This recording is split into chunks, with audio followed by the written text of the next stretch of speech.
Pemerintah akan menutup 306 tempat pembuangan akhir TPA sampah se-Indonesia. Ratusan TPA yang bakal di-stop beroperasi itu adalah tempat pembuangan sampah yang masih menggunakan metode lahan terbuka atau open dumping yang salah satu TPS Wung di wilayah Kecamatan Denpasar Selatan. Penutupan tersebut perlu disosialisasikan edukasi termasuk penegakan hukum.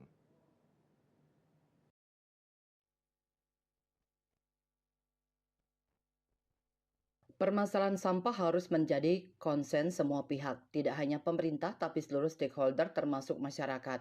Ada wacana penutupan TPA Sung oleh pemerintah, harus ada solusi bagaimana pengelolaan sampah pasca ditutupnya TPA Sung.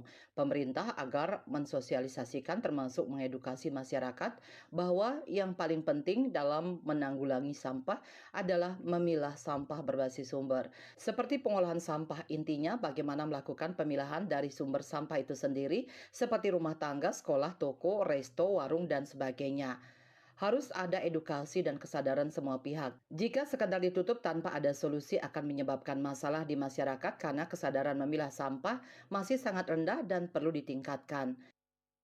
Ya memang permasalahan sampah itu harus menjadi concern kita semua, tidak hanya pemerintah tapi seluruh stakeholder ya, termasuk juga masyarakat. Nah, terkait dengan wacana penutupan TPA Suwung, ya artinya sebelum kita bicara setuju dan tidak setuju, kita ingin tahu sebenarnya bagaimana pengelolaan sampah pasca ditutupnya TPA Suwung.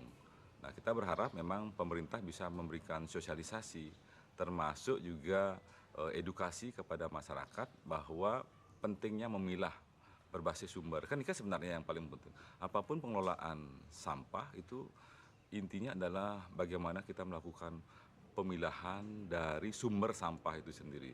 Ya dari rumah tangga, barangkali dari sekolah, dari toko, resto, warung, dan lain sebagainya. Nah, ini kan harus ada edukasi dan kesadaran kita semua. Baru kita bicara tentang penutupan itu. Gitu. Nah, kalau sampai penutupan itu hanya sekedar ditutup, terus solusinya nggak ada, ya tentunya juga akan menjadi kerepotan di masyarakat. Karena di masyarakat ini kesadaran memilah masih sangat rendah dan perlu kita tingkatkan. Nah, niki satu dari sisi sosialisasi, edukasi, termasuk juga penegakan hukum. Nah, kan pemerintah mengeluarkan perda niki kan, ya perda tentang sampah lah kan nikinya. Jadi niki harus penegakan hukumnya harus ada, tidak hanya regulasinya yang dibuat, aturannya dibuat, tapi dalam pelaksanaannya dia tidak diikuti dengan penegakan hukum. Nah, niki yang penting yang pertama yang ingin sampaikan. Saputra Bali TV.